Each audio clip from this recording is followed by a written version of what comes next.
염증은 염으로 다스립니다. 소금이 정말 중요하죠. 기본적으로 소금을 드시면서 방광염이라는 염증을 계속 만들고 있는 상황, 방광염이 생길 수밖에 없는 이런 몸의 상황을 바꿔주는 거, 뿌리를 다스려 놓는 게 굉장히 중요합니다. 소금이 주는 많은 미덕 중에서 가장 드라마틱한 변화 중에 하나가 바로 염증을 해결한다는 건데요. 종합병원이라고 얘기하시는 분들 보면 결국은 염증입니다. 비염, 중이염, 위염, 피부염, 방광염, 부위만 달리했지 결국은 염증인 거죠. 가야 되는 병원도 많고 스테로이드, 면역 억제제 약물들을 쓰게 되는데요. 써보시면 아시겠지만 이 항생제 같은 경우 내성이 생기는 내성균들이 생기기도 하고 우리 몸에 도움이 되는 여러 가지 유익균들까지 함께 죽이게 되는, 그래서 면역을 떨어뜨리는 그런 문제들이 있습니다. 그렇다면 언제까지 항생제, 소염 진통제 이런 약들로 다스릴 것인가? 급한 불은 끈다고 치지만 급성인 염증이 있는 분들이 있는가 하면 염증이 부위를 달리하면서 돌아다니면서 만성적인 상태로 간 분들도 꽤 많습니다. 그래서 뿌리를 튼튼하게 하는 게 가장 중요하다고 할 수가 있겠는데요. 지난 영상에서 말씀드린 이 고관절염 같은 경우도 고관절만 바라보지 마시고 이 고관절의 뿌리라고 할 수 있는 간과 쓸개, 간담경락을 중심으로 하는 이 근본을 튼튼하게 하는 방법도 알려드렸습니다. 오늘은 이 염증 중에서도 많은 분들이 정말 힘들어하고 삶의 질을 몹시 떨어뜨리는 염증 중에 하나인 방광염 살펴보도록 하겠습니다. 방광염으로 상담을 받으러 오시는 분들 보면 이제 대부분 급한 분들이 많습니다. 그럴 수밖에 없는 게 다른 염증들도 통증이나 불편감이 있기는 하지만 이 방광염 같은 경우는 소변을 하루에도 수시로 봐야 하고 피해갈 수 없는 부분이기 때문에 삶의 질을 굉장히 많이 떨어뜨립니다. 하루에도 몇 번씩 소변을 보는데 볼 때마다 통증이나 불편감이 있거나 소변을 참을 수가 없다던가 너무 자주 본다든지 이런 문제들로 인해서 실제 일상생활이 불편할 정도로 삶의 질을 많이 떨어뜨리는데요. 그래서 급성으로 오는 이 방광염 같은 경우 항생제나 이런 것들로 다스릴 수는 있겠지만 방광염으로 고생하시는 분들 보면 몇 년째 고생하시는 분들이 많습니다. 컨디션이 안 좋거나 피로하거나 무리하거나 스트레스 받거나 했을 때 재발하고 또 나오고 정말 지긋지긋하다 할 정도로 고생하고 계시는 분들이 꽤 많은데요. 염증은 염으로 다스립니다. 소금이 정말 중요하죠. 기본적으로 소금을 드시면서 방광염이라는 염증을 계속 만들고 있는 상황, 그 상황을 해결하자. 방광염이 생길 수밖에 없는 이런 몸의 상황을 바꿔주는 거, 뿌리를 다스려 놓는 게 굉장히 중요합니다. 자, 그렇다면 이 방광은 신장과 함께 우리 몸에서 어떤 역할을 하는 걸까요? 우리가 일을 하고 힘을 쓰고 실천을 하고 공부를 하고 이렇게 쓰는 힘도 굉장히 중요하고 필요하지만 이 찌꺼기를 걸러서 밖으로 배출하는 힘 되게 중요합니다. 바로 짜내는 힘, 짜는 힘인데요. 짠맛의 힘이죠. 이 방광은 신장과 함께 짜내는 힘인 수기, 오행에서 수기운에 해당이 됩니다. 이 심장이 쓰는 힘이라면 신장 방광은 아래쪽에 위치하면서 쓰고 난 찌꺼기를 다 걸러서 노폐물과 찌꺼기를 밖으로 짜는 그런 힘인 거죠. 내 안에 짜낼 수 있는 짠맛의 힘이 부족한 경우 여러 가지 염증에 시달리고 특히 이 방광염에 시달릴 수 있는 가능성이 커집니다. 신장과 방광은 우리 몸의 기관 중에서 굉장히 아래쪽에 위치하죠. 이 신장이 뒤쪽 허리에 있고 방광 아래쪽에 위치를 해 있는데요. 무언가를 씻어내고 걸러낼 때 일단 가라앉히죠. 예전에 우리 어머니들이 물을 받아놓고 정화수를 떠서 기도도 올리고 깨끗한 윗물을 떠서 드셨는데 바로 찌꺼기나 지저분한 것들은 무거운 것들은 아래로 가라앉습니다. 그래서 우리 몸에서 여러 가지 찌꺼기들을 가라앉혀서 이 콩팥에서 깨끗하게 필터링, 정수를 해서 마치 이제 정수기의 필터처럼 깨끗하게 걸러서 심장이나 간이나 다른 기관들로 보내줘야 되겠죠. 그리고 찌꺼기를 방광에서 저장을 했다가 외부로 내보내주는 그런 역할을 합니다. 그런데 신장이나 방광이 제 기능을 못한다는 것은 아래쪽으로 혈액과 에너지 공급이 잘 안 된다고 할 수 있는 거죠. 어떤 상황에서 그 아래쪽으로 에너지 공급이 잘 되지 않을까? 그 혈액과 에너지는 과연 어디로 가 있는 걸까? 다른 기관들, 다른 위쪽, 머리라든지 위장이라든지 심장이라든지 이런 데는 몰려 있는데 이 신장 방광까지 충분히 내려오지를 못하는 거죠. 방광염으로 고생하시는 분들이 생각도 많고 마음도 좀 급하고 그러다 보니까 긴장감도 높고 그런 분들이 많습니다. 그래서 나도 모르게 허리라든지 아래쪽 아랫배 쪽으로 기혈 공급이 잘 안 되고 위쪽으로 쏠려 있는 분들일 가능성이 큽니다. 그래서 평소에 무리하거나 스트레스 받거나 긴장을 한다든지 이러면 증상이 두드러지는 거죠. 그래서 이 첫 번째는 아래쪽으로 신장과 방광 쪽으로 충분한 혈액이 공급되고 에너지가 공급될 수 있도록 해주셔야 되는 거죠. 그러려면 이 머리로 떠있던 에너지와 기운을 아래로 내려와야 되는데요. 그래서 아래쪽을 따뜻하게 해주시는 거, 그리고 충분히 혈액이 갈 수 있도록 이 하체, 허리 부분을 풀어주시는 거 필요합니다. 그래서 그런 쪽으로 도움이 되는 영양과 운동과 생활 습관이 함께 가야 되겠죠. 이게 바로 섭생인데요. 첫 번째, 아래쪽으로 에너지가 잘 갈 수 있게 해주는 어떤 영양일까? 아래쪽에 이 신장과 방광이 힘을 쓰려면 짠맛에 힘이 필요합니다. 소금이 들어가서 삼투압을 일으키고 적당한 수분을 품을 수 있게 해주며 전해질 공급을 원활하게 해주는 거죠. 소금을 통해서 짜낼 수 있는 힘, 그리고 콩팥이 수분과 함께 찌꺼기를 잘 거를 수 있도록 도와주고, 짠맛의 힘의 수기는 미끌미끌하고 말랑말랑하고 유연하게 만드는 힘입니다. 바다에서 나는 해조류들이 다 이 미끌미끌한 것처럼 굳어있는 것들을 말랑말랑하게 만들어주는 거죠. 그래서 이 방광염이 있는 분들은 그쪽으로 에너지가 잘 가지 않다 보니까 이 방광이 탄성을 잃고 많이 굳어 있거나 또 자극이 가 있거나 그런 경우가 많습니다. 짠맛의 힘인 소금과 물을 통해서 혈액이 아래로 잘 내려갈 수 있게 해주는 거, 그리고 염증은 염으로 잡는다 그랬죠. 염증을 잡아주는 거. 그 어떤 세균 바이러스도 소금물에서 살아남는 것들은 없습니다. 대체로 균들은 이 소금을 싫어하죠. 특히 병원균이라고 할 수 있는 균들 중에서는 소금에 살아남는 균들은 거의 없습니다. 그래서 염으로 염증을 다스리면서 떠있던 기운이 아래쪽으로 내려와서 찌꺼기를 잘 짜줄 수 있도록 해주는 거 필요하고요. 영양. 또 하나는 방광염에 시달리는 분들 같은 경우는 방광에 충분한 혈액 공급이 안 간다는 것은 혈관이 수축되어 있는 거죠. 이 모세혈관들 같은 경우가 막혀 있거나 많이 수축이 돼 있습니다. 긴장감이 지나친 분들, 근육이나 혈관이 오그라붙을 수밖에 없는데요. 신경을 많이 쓰고 긴장을 지나치게 하고 잘 쉬지 못하고 그런 분들 중에서 이 방광염, 간질성 방광, 민감성 방광처럼 이런 만성적인 방광염이나 불편한 증상들에 시달리는 분들이 많습니다. 수면의 질이 떨어지는 분들도 많고요.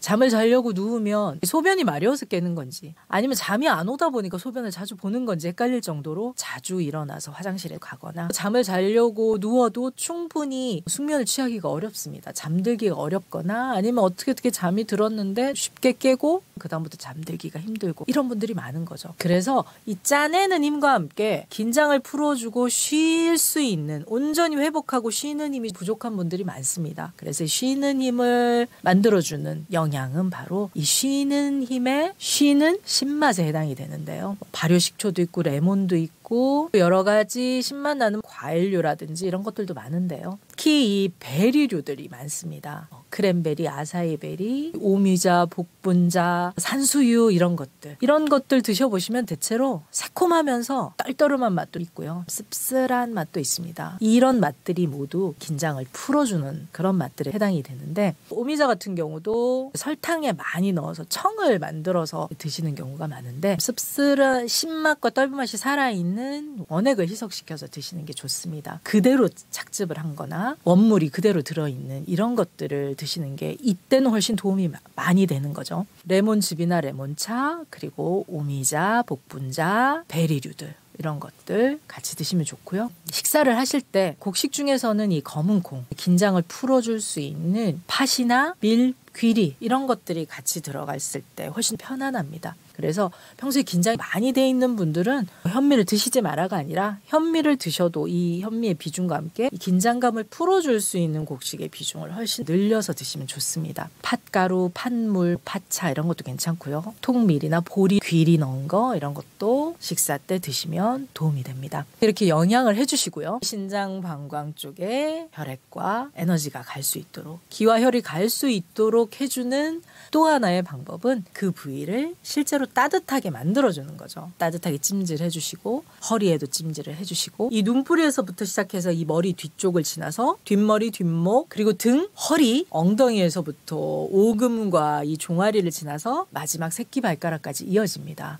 아주 길게 이어지는 게 바로 이 방광경락인데요. 그러다 보니까 이 방광염이 있으신 분들은 눈의 피로도도 굉장히 높을 수 있고 평소에 탈모가 있거나 뒷목이 뻑뻑하거나 뒷머리가 무겁거나 두통도 있으실 수 있고요. 허리 안 좋은 분들이 많고 등이 당겨서 불편한 분들도 많으시고요. 등 쪽에 등드름이 나서 고생하시는 분들도 계시고 특히 자다가 뒷다리가 당기는 오금이 저리는 이런 증상이 있을 수 있고 본인의 발가락을 보시면 이 방광경이 끝나는 자리인 이 새끼발가락이 꼬부라져 있거나 발톱이 못생겼거나 심지어 없거나 뭐 이런 경우 있는 분들 많습니다. 평소에 발목이 잘 붓거나 접질리기도 하고요. 하체 부종이 있는 분들도 많으시죠. 아래쪽으로 순환이 잘 안 되니까요. 그래서 그런 것들이 모두 다 연관이 있습니다. 근데 방광염이 워낙 심하다 보니까 이 부분만 내가 급하게 신경을 썼지 평소에 내가 눈도 뻑뻑하고 등도 아프고 허리 안 좋고 뭐 디스크도 있고 요통도 심하고 그리고 자다가 쥐나고 종아리 땡기고 이런 부분들 아킬레스건이라든지 발목의 문제나 이런 거는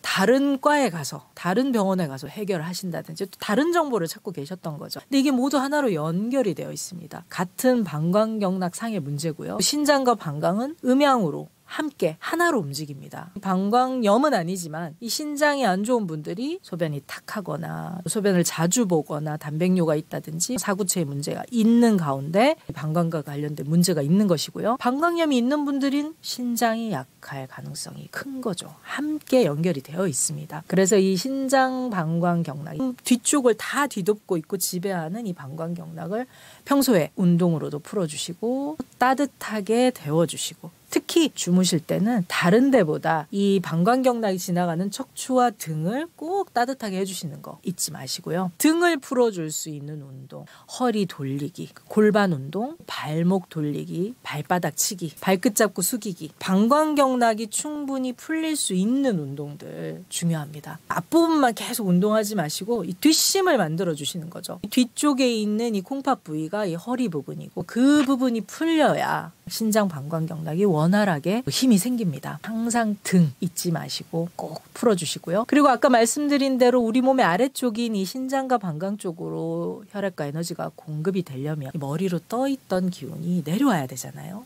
에너지가 하체로 내려와야겠죠. 걷기를 비롯해서 다리 쪽으로 에너지가 공급될 수 있는 운동과 활동들 중요합니다. 족욕이나 반신욕 같은 거 통해서 그 부분에 충분히 혈액이 갈 수 있도록 그 길을 열어주시는 것도 굉장히 중요하고요. 마지막으로 이 신장과 방광이 일을 하는 시간은 바로 밤 시간입니다. 하루에 쌓인 여러 가지 찌꺼기들을 짜내고 걸러내서 새로워질 수 있게 새벽과 아침을 준비할 수 있도록 해주는 게 밤 시간대인데요. 낮밤이 바뀐 생활을 오래 하신다. 아니면 밤에 충분히 잠을 못 잔다 했을 때 당장은 표시가 안 나더라도 이 신장과 방광이 굉장히 타격을 입을 수밖에 없습니다. 이 수기운이 약해질 수밖에 없는 거죠. 걸러줘야 될 것들이 충분히 걸러지지 못한 채 시간이 지나다 보면 나중에 내 몸은 노폐물과 찌꺼기로 가득해지고 혈액이 맑지 못한 상태로 온몸을 돌아다니다가 어딘가를 맞게 될 수도 있고요. 깨끗한 혈액이 공급이 되어야지 병균도 이겨내고 바이러스도 이겨내고 상처받은 세포가 있으면 재생을 시키고 그래서 염증을 다스릴 수가 있는데 그러지 못한 환경이 됩니다. 이 신장 방광은 염증과도 아주 밀접하게 관련이 있고 우리 몸이 다시 새로워지고 깨어나고 노폐물을 배출하고 찌꺼기를 짜내는데 아주 중요한 역할을 하고 있는 거죠. 그래서 밤 시간에 될 수 있으면 잠을 자는 거, 낮밤이 바뀌는 생활은 하지 않으시는 거 중요합니다. 밤에 잠이 안 오는데 어떡하냐. 낮 시간에 해를 보면서 충분히 걸어주시고요. 자기 전에 이 뒤쪽을 풀어주는 스트레칭을 해주시고 자기 전에 이 긴장이 풀어줄 수 있도록 레몬이라든지 신맛 나는 것들을 드시면서 소금차도 같이 드시면 저녁에 숙면을 취하실 수가 있습니다. 소금은 언제 얼마나 드셔야 되냐. 제가 여러 영상에서도 말씀드렸지만 염증이 있으실 때는 때를 가리지 말고 증상이 나오는 그때 집중적으로 드시면 됩니다. 방광염으로 불편한 상황이다. 그때 충분히 드시는 거죠. 그게 아침이든 새벽이든 밤이든 상관이 없다고 말씀드렸고요. 얼마나 먹어야 되느냐? 증상이 잡힐 때까지입니다. 전혀 해본 적이 없다. 이런 분들은 0.9%의 소금차부터 시작을 하시면 되고요. 염증이 있을 때는 0.9%보다 조금 더 진하게 드셔도 좋습니다. 그때 소금차를 드시고 혹은 소금물도 드시고 타서 먹기가 힘들어요. 이런 분들은 소금을 드시고 물이나 보리차 같은 걸로 삼키는 방식으로 드셔도 괜찮습니다. 신장 방광 쪽이 안 좋으신 분들은 될 수 있으면 순수한 소금, 순도가 높은 소금을 권해드립니다. 평소에 음식에 간을 하시거나 소금 드실 때는 다양한 소금들을 용도에 맞게 활용하셔도 괜찮은데 염증으로 고생을 많이 하고 있고 특히 신장 쪽, 방광 쪽 이쪽에 문제가 있는 분들은 소금의 종류도 중요하기 때문에 순도가 높은 순수한 소금 드시는 것 추천드립니다. 안녕하세요. 백년 면역력을 키우는 짠맛의 힘 소금책의 저자 김은숙입니다. 오늘은 소금과 염증 다시 또 강조를 드려보려고 하는데요.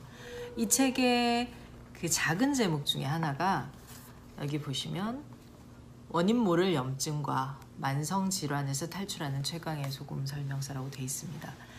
사실 소금을 드시고 생기는 여러 가지 많은 긍정적인 변화들 중에서 좀 가장 드라마틱한 변화 중에 하나가 염증을 다스릴 수 있다는 거, 염증이 없어진다는 건데요. 다양한 어떤 질병들, 병명을 갖고 있지만 가만히 들여다보면 다 염증들이 많습니다. 병원에 가게 되는 상당한 이유들이 염증 때문인데요. 아이들 키울 때 보면 고열이 나서 가다 보면 인후염, 편도염, 그리고 또 중이염으로 진행되고 나중에 폐렴으로 간다든지 나이 드신 부모님이 돌아가실 때도 폐렴이나 폐혈증처럼 결국은 이 염증을 다스리지 못해서 생기는 문제들이 굉장히 많습니다. 그런데 이 소금의 여러 가지 미덕 중에 다양한 긍정적인 효과가 있지만 특히 소금을 잘 활용할 수 있는 소금이 아주 그 활약을, 그 역할을 잘 해줄 수 있는 부분이 바로 이 염증을 다스리는 건데요. 제가 이 책에 그 소금과 염증의 관계를 다각도로 좀 많이 실어놨습니다. 그 중에서 특히 이 염증 부분, 특히 소금으로 염증을 다스린다 이 부분을 제가 조금 읽어드리면서 이 부분 같이 좀 얘기 나눠보도록 하겠습니다. 소금으로 염증을 다스린다.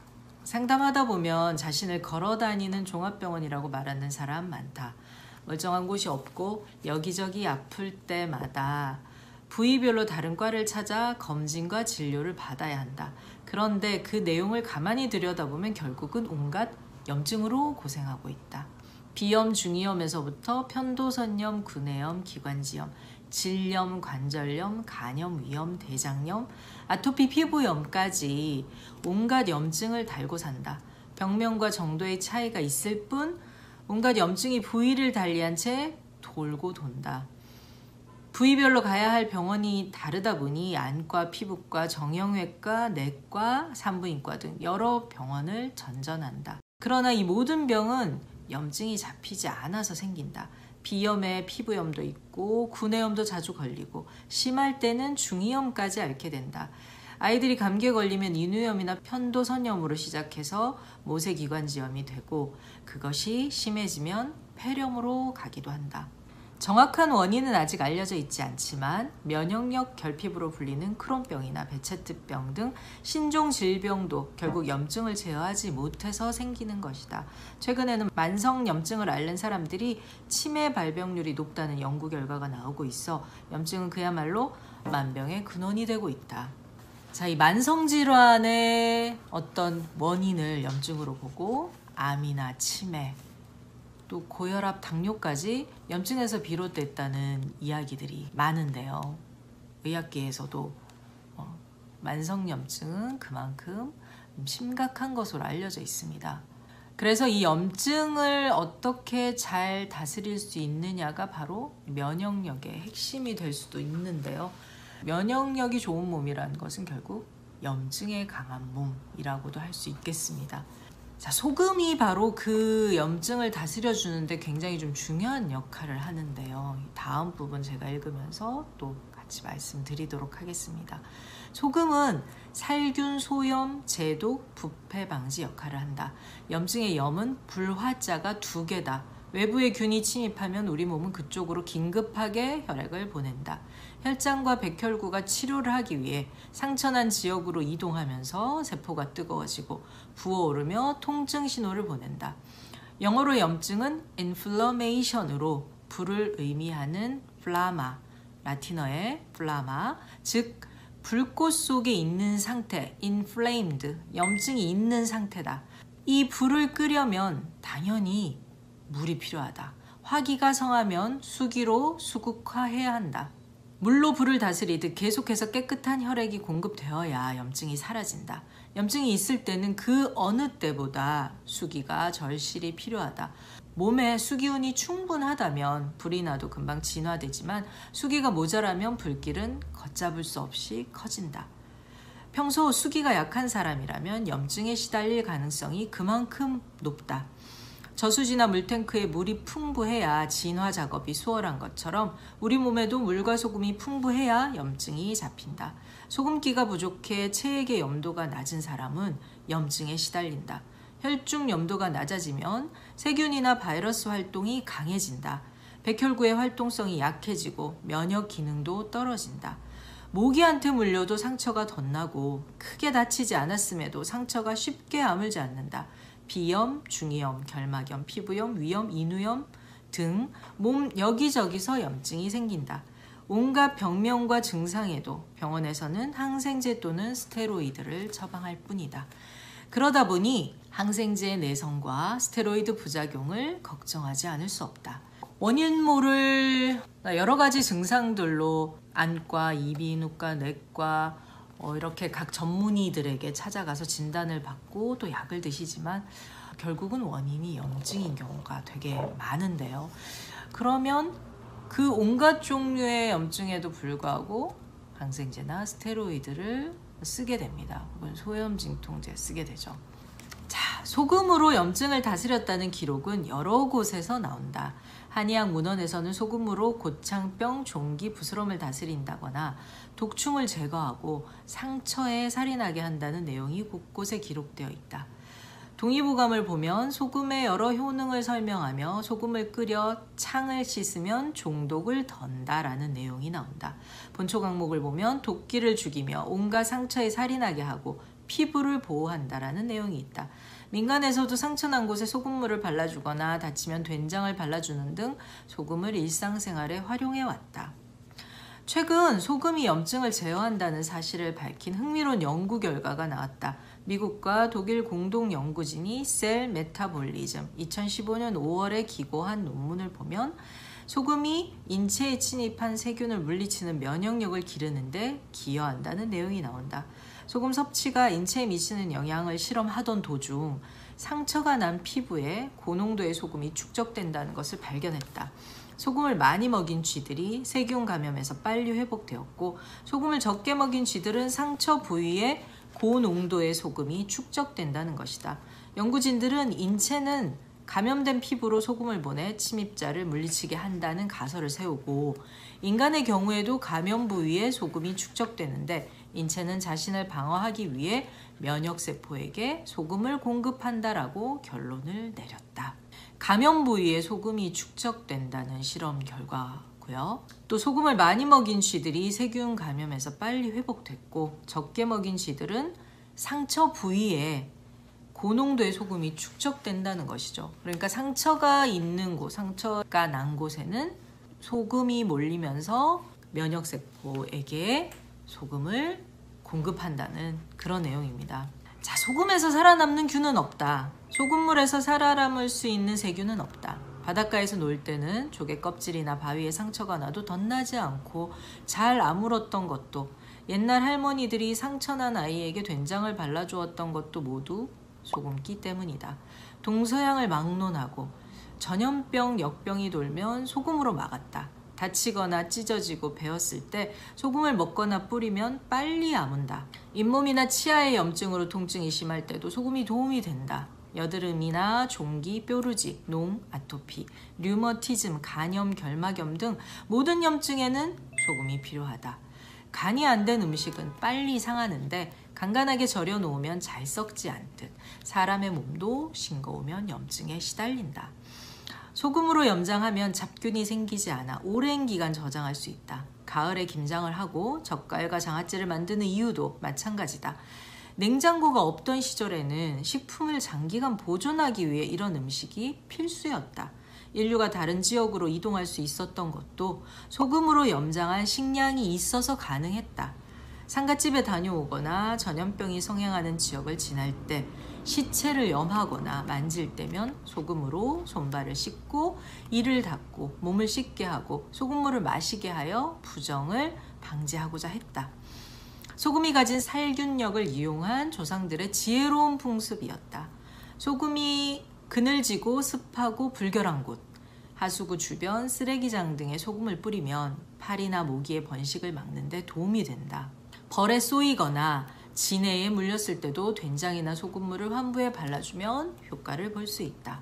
인류가 소금을 이용한 역사는 굉장히 오래됐는데요. 특히 지금처럼 이렇게 화학약품이 발달하지 않았던 시절에는 살균 해독, 부패 방지를 위해서 소금을 다양한 방식으로 써왔습니다.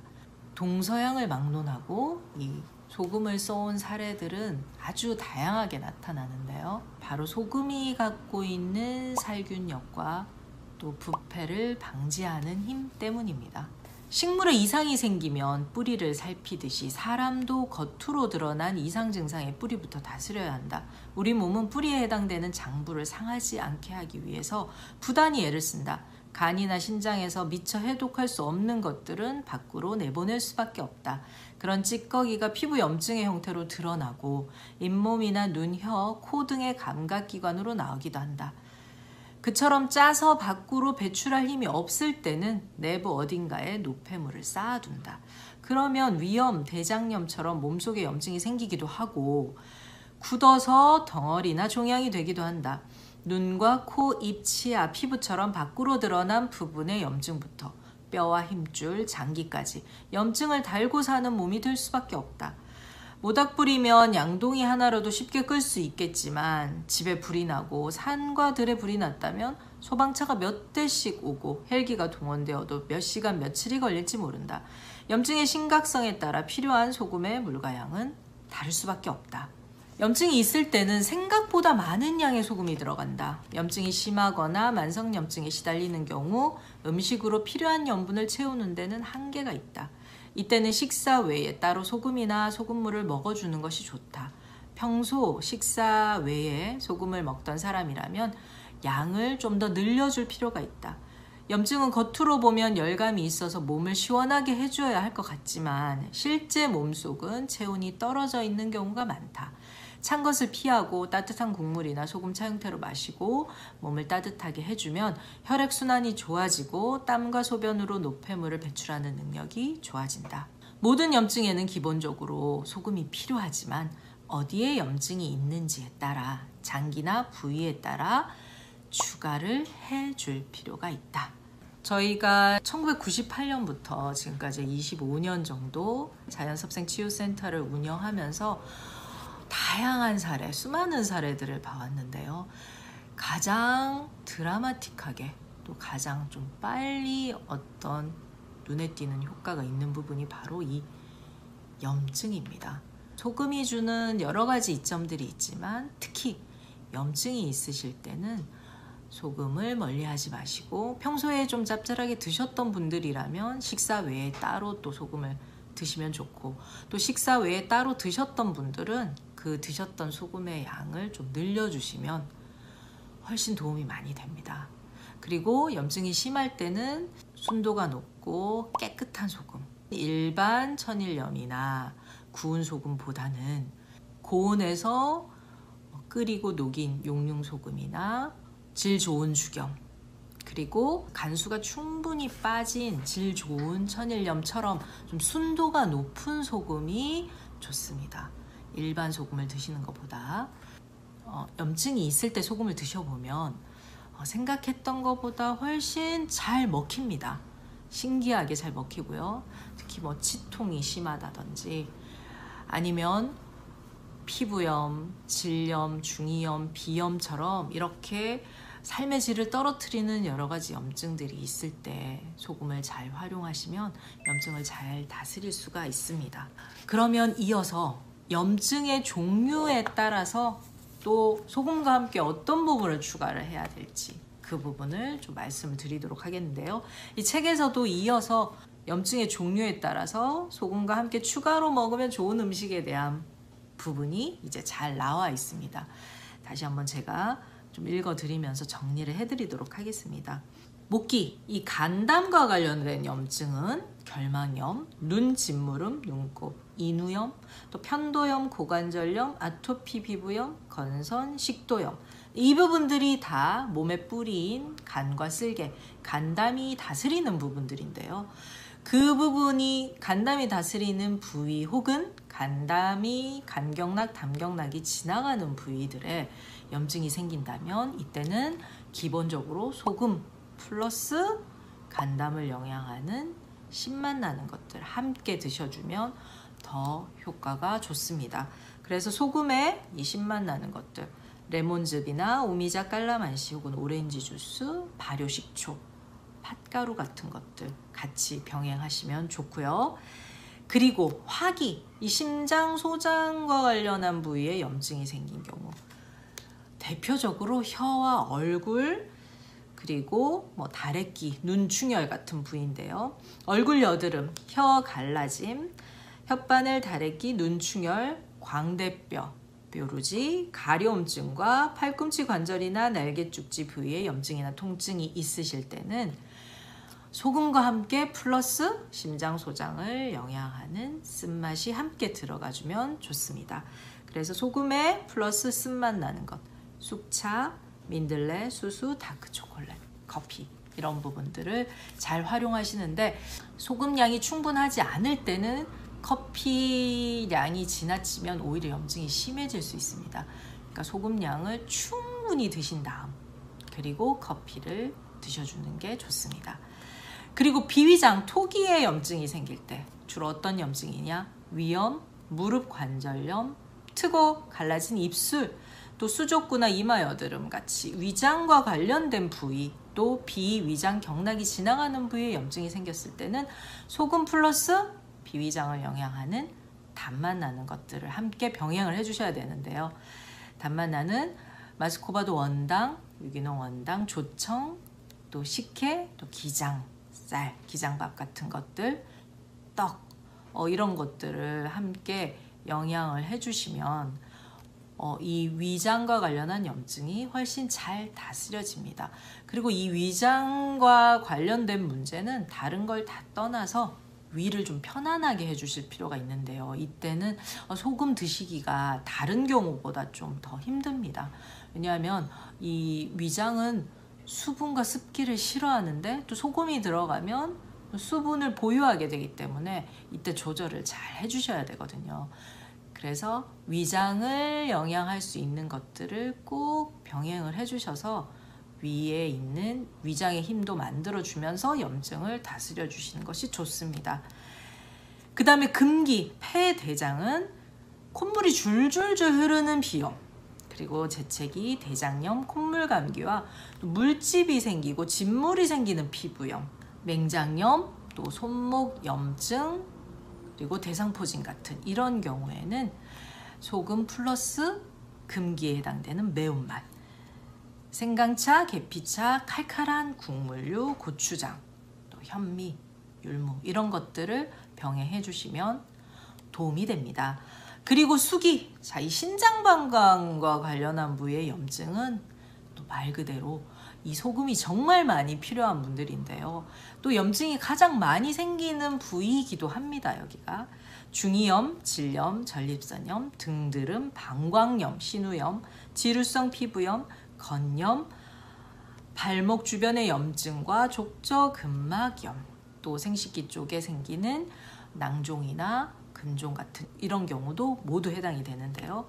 소금 플러스 국물, 그러니까 소금 양이 좀 더 많아야 되겠죠. 소금차, 된장차, 간장차, 소금물 같은 것에 식사를 하실 때도 음식을 간간하게 짭짤하게 드시고 식사 외에 소금 양을 더 늘려주셔야 됩니다. 그리고 심포삼초 상화기, 이 조절력, 무형의 장부이고 우리 몸에서 조절력을 담당하고 있는 심포삼초와 관련된 부분은 대표적으로 손인데요. 손에 생긴 염증, 손의 습진, 그리고 이런 잔기침, 그리고 회전근개 파열 등 어깨와 관련된 염증, 손과 관련된 염증은 소금 플러스 이 심포삼초를 영양하는 맛인 떫은 맛, 생내 나는 맛, 아린 맛 이런 것들을 함께 영양을 해주셔야 되는데요. 어떤 것들이 있냐?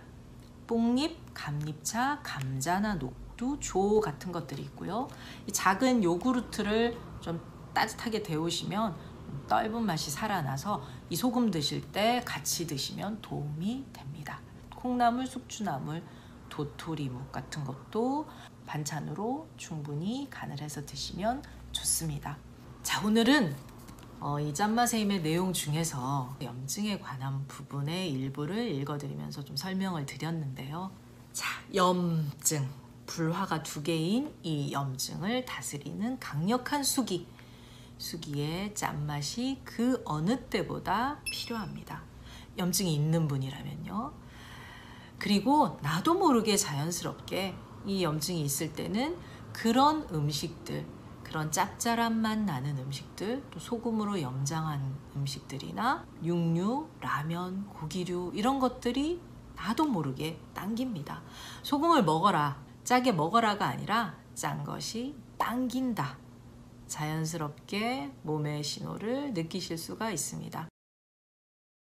소금 언제 먹어야 되냐, 얼마나 먹어야 되냐 질문 많이 하셨고 또 많은 영상들에서 이제 답변을 해드렸는데요. 막상 해보려니까 생각대로 잘 안 된다 이런 이야기들을 하셔가지고 오늘은 그 부분을 말씀을 드리려고 합니다. 염증이 있을 때 얼마나 어떻게 먹으면 좋을지 알려드리도록 할 텐데요. 소금과 염증의 관계는 다른 영상들에서 많이 말씀을 드렸기 때문에 참고해 주시면 좋겠고요. 소금 언제 먹어야 되는가, 자고 일어나서 먹으면 좋다라는 사람도 있고 아침 일찍 먹지 말라는 얘기도 있고 밤늦게 먹으면 안 된다는 얘기도 있고 자기 전에 먹고 자면 좋다는 얘기도 있고 너무 혼란스럽다 이런 생각들을 하실 텐데요. 염증이 있는 경우는 그 상황에 집중적으로 드시면 됩니다. 열이 난다든지 통증이 있다든지 염증으로 인한 불편함이 있을 때 그때 소금을 집중적으로 드시면 됩니다. 양은 얼마나 먹어야 돼요? 염증이 잡힐 때까지 드시면 되는데요. 물론 뭐 병원에 가서 치료받고 진단받아야 될 부분은 그렇게 하시지만 우리가 모든 염증이 있을 때마다 병원에 갈 수는 없기 때문에 나이가 어느 정도 되시면은 이 다양한 만성염증에 시달리게 됩니다. 약을 쓰거나 병원에 가시기 전에 먼저 집에서 해보실 만한 것들이 있습니다. 그것들을 먼저 해보시고 잘 다스려지지 않는다 할 때 그때는 병원의 도움을 받으시면 되겠죠. 염증에 따른 특징, 언제 어떤 것들을 먹어야 될지 말씀을 드리려고 하는데요. 모든 염증은 부위가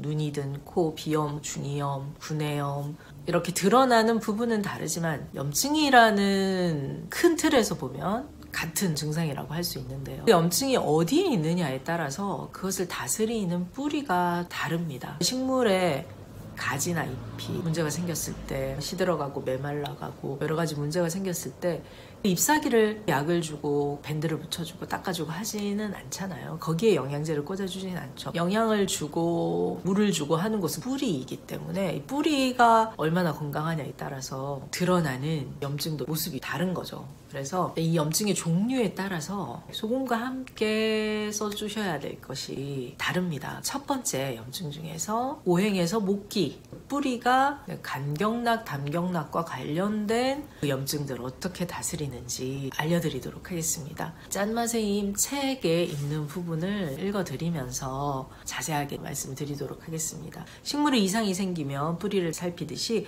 사람도 겉으로 드러난 이상 증상의 뿌리부터 다스려야 되는데요. 우리 몸은 뿌리에 해당되는 장부를 상하지 않게 하기 위해서 부단히 애를 쓰고 있습니다. 간이나 신장에서 미처 해독할 수 없는 것들은 밖으로 내보낼 수밖에 없죠. 그런 찌꺼기가 피부의 염증으로 드러나고 잇몸이나 눈, 혀, 입에서 코 등의 감각기관으로 나오기도 하는데요. 그처럼 짜서 밖으로 배출할 힘이 없을 때는 내부 어딘가에 노폐물을 쌓아놓게 됩니다. 위염, 대장염처럼 몸속에 염증이 생기기도 하고요. 굳어서 덩어리나 종양이 생기기도 하죠. 눈과 코, 입, 치아, 피부처럼 밖으로 드러난 부분의 염증부터 뼈와 힘줄, 장기까지 염증을 달고 사는 몸이 될 수밖에 없습니다. 모닥불이면 양동이 하나로도 쉽게 끌 수 있지만 집에 불이 나서 산과 들에 불이 났다면 소방차가 몇 대씩 오고 헬기가 동원이 돼도 몇 시간, 며칠이 걸릴지 모릅니다. 이 염증의 심각성에 따라서 필요한 소금이나 물의 양은 당연히 다를 수밖에 없습니다. 그런데 많은 분들이 늘 드시던 양을 드시던 시간에 평소처럼 드시고 있는데 이렇게 염증이 생기거나 어떤 돌발 상황이 생긴다든지 몸에 문제가 있을 때는 드시던 양보다 훨씬 더 많은 양을 드셔도 괜찮고요. 주로 오후나 저녁에 드셨지만 염증이 있을 때는 그때 말씀드린 것처럼 낮이든 밤이든 새벽이든 상관없다고 말씀드렸습니다. 그 상황에 집중적으로 좀 드셔서 빨리 이 불을 꺼줘야 하는 상황이기 때문에 소금의 양이나 드시는 때 염증이 있는 그 상황에 집중적으로 들어가는 만큼 드시면 된다는 말씀을 드리고요. 염증이 있을 때는 생각보다 많은 양의 소금이 들어갑니다. 염증이 심하거나 또 만성염증에 시달리는 경우 음식으로 필요한 염분을 채우는 데 한계가 있거든요. 이때는 식사 외에 따로 소금이나 소금물, 소금차 드시는 것이 좋고요. 식사 외에 소금을 먹던 분들이라면 그런 분들은 양을 늘려서 드실 필요가 있습니다. 염증은 겉으로 보면은 열감이 있어서 시원하게 해줘야 될 것 같지만 몸속의 체온은 오히려 떨어져 있는 경우도 많고요. 또 염증을 이기기 위해서 내 몸이 체온을 끌어올리고 있는 경우가 많습니다. 그런데 이때 무리하게 해열 진통제를 쓴다든지 확 열을 떨어뜨리면 몸 입장에서는 오히려 일을 하고 있는데 되게 황당한 거죠. 무기를 다 뺏겨버리는 꼴. 열심히 일하고 있는데 오히려 방해가 되는 그런 상황이 됩니다. 그래서 또 열을 끌어올리게 되겠죠. 해열제 먹고 열이 떨어지는 것 같은데 또 오르고 이런 일이 생길 수가 있습니다. 찬 걸 피하고요. 따뜻한 국물이나 소금차 형태로 드시면 좋고 몸을 따뜻하게 해주면 혈액순환이 좋아지고 결국은 땀이나 소변으로 노폐물 배출하는 능력이 좋아지겠죠. 모든 염증은 기본적으로 소금이 필요하지만 어디에 염증이 있느냐에 따라서 추가해야 될 음식이나 섭생이 있습니다. 첫 번째, 간경락, 담경락 쪽에 염증이 생겼을 때 어떻게 대처를 해주면 될까 알려드리도록 하겠습니다. 간과 쓸개 오행에서 목기에 해당하는 장부인데요. 뿌리인 간담을 부모라고 친다면 딸린 자식들, 식구들이 있습니다. 대표적으로 눈, 목, 고관절, 옆구리, 발, 근육, 간경락, 담경락은 주로 이 측면을 지나가는데요. 옆구리라든지 사타구니라든지 고관절처럼 측면을 지나가는 경락입니다. 이쪽 부위에 생기는 염증들은 소금과 함께 간경락, 담경락 이 부분을 튼튼하게 해주시면 마치 리모컨으로 원격 조정을 하듯이 멀리 있는 눈,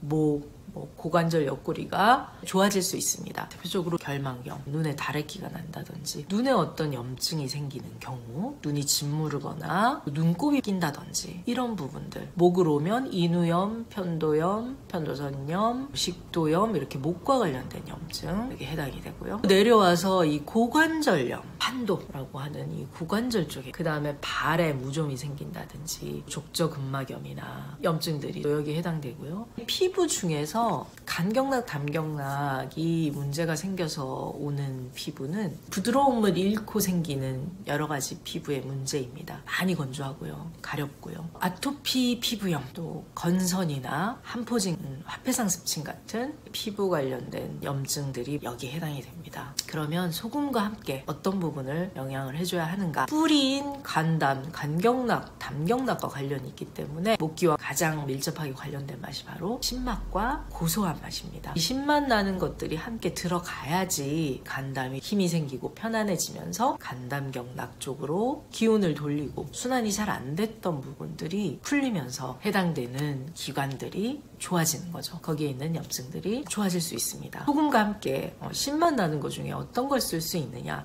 신맛 나는 거 많죠. 발효식초도 있고 레몬즙도 있고요. 또 오미자, 산수유 좋습니다. 그리고 팥가루 같은 것도 잘 쓰시면 좋습니다. 비타민으로 치면 비타민 C와 비타민 B, D 여기에 해당이 되고요. 지금 당장 뭘 먹어야 되느냐 했을 때 소금하고 이 신맛 나는 것들 레몬즙, 오미자 이런 것들 함께 드시면 좋습니다. 양은 얼마만큼 먹어야 하느냐 질문을 늘 많이 해주시는데요. 기본적으로 드시던 양에서 훨씬 많이 늘려서 드시면 좋습니다. 소금차를 평소에 드시던 분인데 하루에 2잔 정도 드셨다 하면 거의 배 이상, 어떤 경우는 한 3배 이상, 4배 이상 드셔도 들어가기도 합니다. 2배, 3배 먹으라고 했지 하면서 정해진 시간에 힘들게 드시는 게 아니라 증상이 막 나오고 있을 때가 있습니다. 눈곱이 막 자고 일어났더니 엄청 많이 꼈다던가, 아니면 지금 현재 고관절이 굉장히 불편하고 통증이 이제 막 있다든지, 목에 인후염으로 인해서 열도 있고 뭐 침도 안 넘어가고 이런 상황이라든지, 염증이 지금 진행되고 있는 그 상황에 집중적으로 드시는 거죠. 밤이 그렇다, 밤에 집중적으로 드시고, 낮에 그렇다, 낮에 가라앉을 때까지 드시는 겁니다. 아, 그렇게 먹어도 되나요? 위험한 거 아닌가요? 걱정 많이 되시잖아요. 그런데 정말 몸이 필요할 때는, 우리 몸에 염증이 있을 때는 생각보다 잘 들어갑니다. 이건 경험해 보시면 아실 수 있는 얘기인데요. 사례 하나 읽어드리면서 정리를 해드리도록 하겠습니다. 고관절 괴사와 어깨 염증, 역류성 식도염. 보통 어떤 염증이 있거나 몸이 안 좋다고 하시면 증상이 하나만 있는 분들은 거의 없거든요. 복합적이죠. 여러 가지 증상이 있는 가운데 어떤 부분이 두드러지는 거지, 다른데 다 괜찮은데 딱 그거 하나만 안 좋아, 이런 분들은 아마 거의 없을 겁니다. 다른데 다 괜찮은데 딱 그 부분이 하나 안 좋아. 그렇다면 빨리 좋아지실 수 있는 거고요. 이제 시작인 거니까. 책에 사례를 다양하게 정리를 해놨는데요. 보시면은 어떤 특정한 증상 한 가지만 있는 분들은 거의 없습니다. 여러 가지를 갖고 있는 분들이 많으신 거죠. 네, 말씀드린 이 사례도 고관절도 안 좋으셨지만 어깨에도 염증이 생겼고 또 역류성 식도염도 있으셨고 소화도 잘 안 되시고 그런 경우라서 좀 복합적으로 다뤄놨습니다. 문화예술 관련 일을 하는 50대 초반의 제이 씨는 고관절 괴사 진단을 받은 뒤 인공관절 치환술밖에 없다는 소리를 듣고 크게 실망을 했습니다. 주기적으로 병원에 다녔지만 갈 때마다 치료나 시술을 하는 건 아니고요. 검사만 하기에 이유를 물었다고 합니다. 진행 정도를 보고 수술 시점 결정하기 위한 거라고 대답을 했다고 하는데요. 의사의 말에 굉장히 답답해하다가 본인이 혹시 다른 길은 없을까 길을 찾다가 지인의 소개로 오시게 된 분인데요. 중학교 때부터 편두통으로 고생을 했고 만성소화불량과 불면증에도 시달리고 계셨습니다. 시력도 약하고 눈이 몹시 피로해서 컴퓨터나 핸드폰 화면 보는 게 굉장히 힘들어서 주변에서 문자나 메일 오면 어떨 때는 읽어주실 정도로, 그 정도라고 하셨고요. 타고난 예민한 기질 때문에 어쩔 수 없는 거라고 생각하면서 거의 이제 포기하고 지내시는 거죠. 그런데 고관절 문제는 그럴 수가 없었습니다. 왜냐하면은 통증이 너무 심했고 걷는 거, 활동하는 거 좋아하시는데 걷기도 힘들어서 활동 자체가 이제 불가능하기에 너무 절망스러우셨던 거죠. 몸을 쓰는 문화예술 관련된 일을 하고 계셨기 때문에 걷는 게 되게 중요하고 고관절을 쓰셔야 되는 분이었기 때문에 그 절망감이 굉장히 컸던 그런 케이스입니다. 모든 몸의 조직과 세포는 끊임없이 재생이 되는데 몸이 그 일을 잘 할 수 있도록 조건을 만들어줘야 하는 거죠. 재생에 필요한 재료를 공급해주고 몸을 따뜻하게 만들어서 혈류가 잘 흐르도록 해주고 충분한 휴식과 잠도 필요합니다. 염증이 있거나 손상당한 부위는 회복될 때까지 가능한 쓰지 않는 게 좋습니다. 염증을 잡는 깨끗한 소금을 비롯해서 고관절의 기운에, 고관절의 뿌리에 해당되는 장부인 간담을 튼튼하게 하는 음식으로 섭생을 하기로 했는데요. 우선은 곡식부터 바꾸시라고, 주식부터 바꾸시라고 말씀드렸습니다. 팥이나 보리밀, 귀리, 간담을 영양하는 곡식들인데 이걸 평소에 밥에다가 넣어서 잘 드시기로 하고요. 이런 곡식을 바탕으로 신맛과 고소한 맛을 가진 음식으로 영양을 해주면서 힘을 만들었습니다. 소금은 하루 15에서 한 20g 정도, 좀 더 드실 때도 있었고요. 꾸준히 드셨고 물은 필요할 때마다 더 먹어주고 따뜻한 차도 곁들여서 드셨습니다. 이틀에 한 번 정도 찜질하면서 혈액순환을 돕고 몸의 긴장감을 풀어주었는데요. 염증이 좋아지면서 통증도 눈에 띄게 줄어들었고 걷는 것도 편해져서 2달 후에는 아픈 걸 거의 느끼지 못할 만큼 회복이 많이 되셨습니다. 3개월 이상 꾸준히 섭생하면서 몸의 균형 많이 잡히고 어깨와 목의 통증, 주기적으로 찾아오던 편두통까지 좋아졌습니다. 역류성 식도염도 사라지고 소화력이 좋아지면서 체력도 좋아져서 그해 가을에는 히말라야 트레킹을 갈 만큼 모든 기능이 정상을 되찾았는데요. 몸이 좋아진 후에도 소금은 늘 지니고 다니면서 스스로 섭취량을 조절하고 건강을 잘 유지하고 계십니다. 물론 고관절 치환술 받지 않으셨고요. 수술이 불가피한 경우는 하셔야겠지만 그 전에 내가 해볼 수 있는 게 있다면 먼저 해봐야 되지 않을까? 우리 몸의 모든 조직과 세포는 재생이 됩니다. 살아있는 동안에는요. 단 조건을 만들어줘야죠. 우리 몸이 그 일을 할 수 있도록. 살펴주시고 조건을 만들어만 주신다면 몸은 스스로 살려냅니다. 그것이 바로 치유 본능이고 우리 안에 있는 생명력의 힘입니다. 오늘 내용 정리를 드리면 염증이 있을 때는 소금 아침, 점심, 저녁 구분하지 마시고 증상이 있는 그 상황에 집중적으로 양을 늘려서 드시고요. 통증이 있다든지 열감이 있다든지 할 때는 새벽이든 아침이든 참지 마시고 그 상황에 잘 챙겨서 드시면 좋습니다. 가라앉을 때까지 막 가렵다 그리고 통증이 너무 심하다 아프다 그럴 때는 그 상황에 집중적으로 드시는 거죠. 드시면서 그 부위에 혈액이 잘 갈 수 있도록 보온을 해주시고요. 따뜻하게. 얼마나 먹어야 하느냐. 평소에 드시던 것에 2배, 3배 이상 드셔도 괜찮다. 계속 이렇게 드실 필요는 없습니다. 그런데 그 증상이 잡힐 때까지는 집중적으로 많이 드셔도 괜찮다는 거 말씀드리고요. 염증 중에서 오늘 말씀드린 내용은 목기, 간경락, 담경락하고 관련된 염증들 어떻게 다스릴지 소금과 함께 어떤 부분을 보충을 해줘야 될지 말씀을 드렸습니다.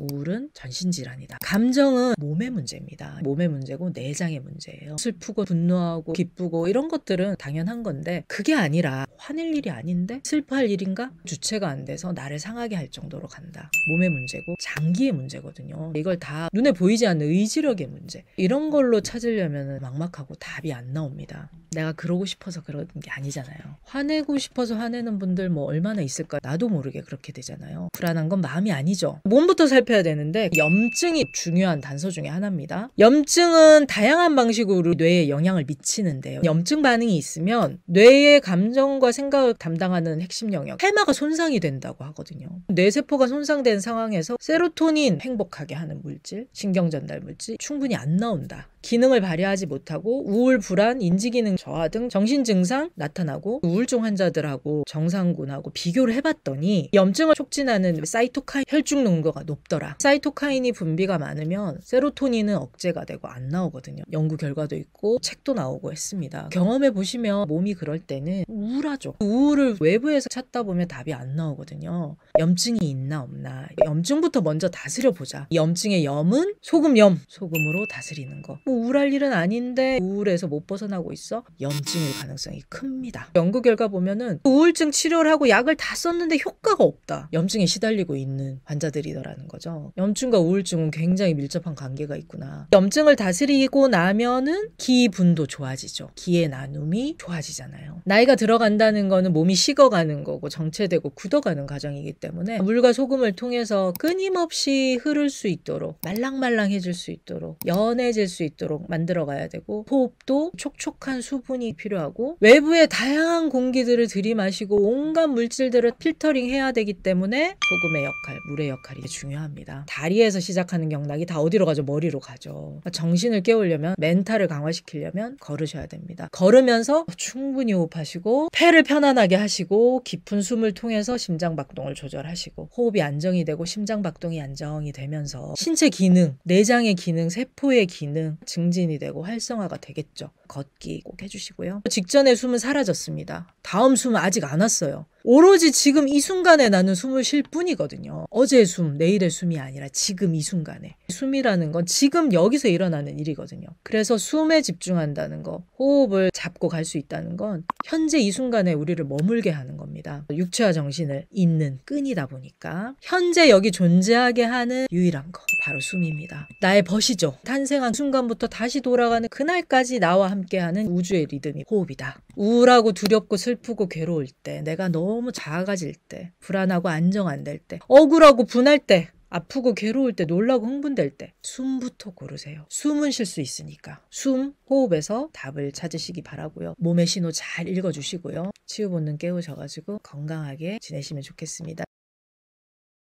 아이가 염증도 많고 잔병 치레를 많이 하는데 영양은 어떻게 해주면 좋을까요? 아이들 키우다 보면 잔병 치레를 하는 이유가 염증이 있을 때가 많습니다. 열 많이 날 때 가보면 뭐 인후염, 편도염, 또 이게 중이염이 되고 비염이 되고 열도 나고 아이가 힘들어하면서 걱정 많이 하는데요. 병원을 늘 가는데 갈 때마다 이유가 다른 것 같지만 가만히 들여다보면 결국은 염증 때문입니다. 염증에 강한 몸, 면역력이 좋은 몸이라고 이야기할 수 있습니다. 외부의 균, 바이러스, 박테리아, 침입자들과 함께 살아갈 수밖에 없고요. 평소 같은 건강한 상황이라면 이 면역 반응이 잘 일어나서 대부분은 큰 문제 없이 또 물리치기도 합니다. 그 과정에서 열이 나기도 하고 콧물이 나기도 하고, 아이들 같은 경우는 아프면서 성장을 하고 단단하게 잘 자라기도 하는데요. 그런데 염증을 달고 사는 아이들이 있습니다. 병원 가서 소염 진통제, 항생제 계속 쓰다 보면 약을 먹여도 듣지 않는 경우가 생기고, 항생제의 문제점들이 많기 때문에 고민들 많이 하시는데요. 염증 달고 사는 아이들 어떻게 잘 이겨낼 수 있는지 알려드리도록 하겠습니다. 대표적으로 2가지 말씀을 드리겠는데요. 첫 번째는 염증을 다스리는 데 있어서 꼭 필요한 소금입니다. 아이들 소금 먹으면 큰일 난 거 아니에요? 이런 얘기들 많이 하시는데, 소금의 여러 가지 장점들이 있지만 가장 중요한 것이 바로 체내 수분을 조절하는 역할입니다. 우리 몸이 외부와 잘 싸워서 이기려면 혈액이 그쪽으로 이동을 해서 산소를 공급해주고 그 일들을 잘 해줘야 되는데요. 혈액과 세포와 그 사이를 넘나들면서 이동을 시킬 수 있는 힘이 필요합니다. 그게 바로 소금이 갖고 있는 전해질의 역할, 삼투압의 역할이기도 하고요. 항균과 항염, 소금의 중요한 역할 중에 하나인데요. 염증이 있는 경우는 평소보다 이 식사도 짭짤하게 해서 주시고, 염증이 심할 때, 열이 날 때는 식사 외에 따로 소금물이나 소금차 타서 주시면 도움이 많이 됩니다. 염증이 있는 경우는 세포들이 염증이 있는 쪽으로 소금을 보내서 침입자를 물리치게 한다라는 실험 결과도 나와 있을 정도로 소금의 항균 작용에 대해서는 과학적으로 전통적으로 기록들과 문화들이 존재합니다. 염증이 있을 때는 음식도 간간하게 해주시고 좋은 소금을 구하셔서 소금물, 소금차를 타서 주시면 염증을 잡는 데 도움이 많이 됩니다. 자기 직전은 아니고 저녁에 하루 일과를 끝내고 타주는 편이고, 염증이 있을 때는 낮에도 먹이기도 합니다. 어린아이들 같은 경우는 작은 시럽병을 활용해서 소금을 타서 약병처럼 주시면 좋고, 먹기 힘든 아이들은 국물에 평소보다 간을 잘해서 짭조름한 국물을 주시는 것도 괜찮습니다. 또 바꿔주셔야 될 것이 찬물 먹는 건데요. 아이들이 주로 가는 곳은 정수기에서 뜨거운 물은 닫아놓은 곳이 많은데요. 화상이나 위험 때문에 아예 따뜻한 물은 나오지 않는 곳이 많습니다. 냉수를 먹게 되고, 식당을 가도 찬물부터 먼저 주고, 차가운 것이 들어가면 수축이 될 수밖에 없고요. 혈관도 장기도 수축이 되고 근육이 오그라들고 수축이 됩니다. 그 염증 반응과 싸워서 이기기 위해서 체온을 끌어올리는데, 굳어있고 식어있는 상태에서는 그 역할을 잘 하기가 힘듭니다. 땀이 날 만큼 운동이나 활동을 했다던가 아주 더운 날 시원하게 물을 마시거나 하는 건 괜찮은데, 일상적으로 늘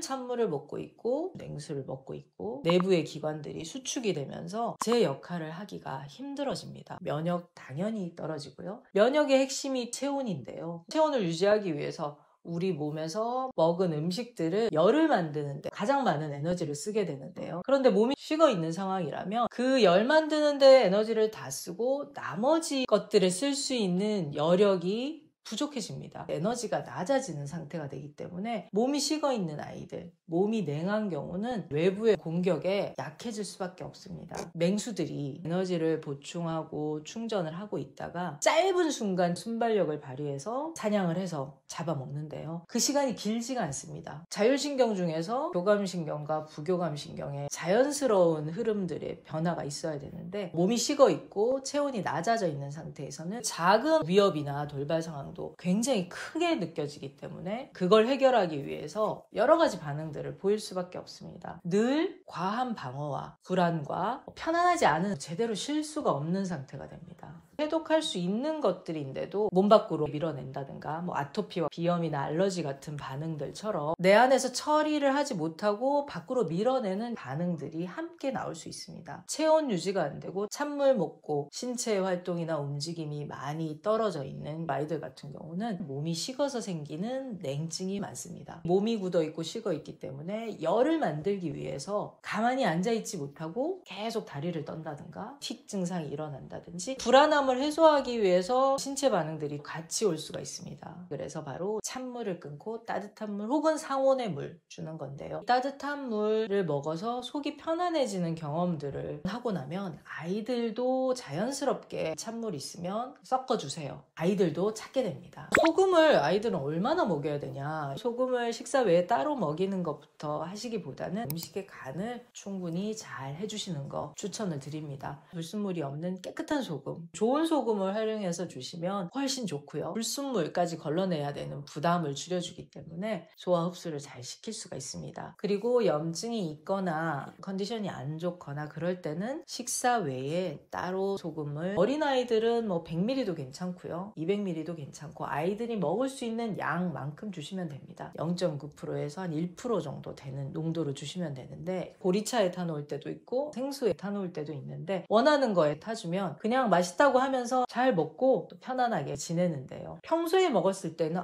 짜다고 느껴도 몸에 염증이 있거나 필요할 때는 짜게 느껴지지가 않습니다. 컨디션이 안 좋거나 문제가 있거나 아이들이 스스로 찾는 경우가 생기는데요. 몸이 원하는 것들을 잘 찾아낼 수 있도록 하는 거 굉장히 중요하고요. 감각이 살아 있어야지 뇌가 함께 깨어나는데요. 아이들이 지금부터라도 입맛대로 잘 먹을 수 있도록 같이 대화도 해주시고 그런 분위기의 식탁을 만들어 주시면 좋을 것 같습니다. 저도 세 아이의 엄마고요. 여전히 또 늦둥이 육아를 하고 있는데요. 키우면서 병원의 도움을 받을 일이 크게 없었던 이유 중에 하나가 소금을 잘 활용했기 때문입니다. 병원도 가지 말고 소금을 써야 되냐, 그런 이야기는 아니고요. 병원의 도움을 받을 일들은 받으셔야겠지만 아이들 키우다 보면 성장하는 과정에서 생기는 아프면서 크는 반응들이 있습니다. 그럴 때마다 약을 먹이고 주사를 맞히고 할 수는 없는 거고 많은 고민들을 하실 겁니다. 좋은 소금을 잘 챙겨줬을 때는 항균, 항염작용하면서 면역이 좋아지기 때문에 소금을 잘 활용하신다면 아이들이 건강하게 자라는 모습 보실 수가 있습니다.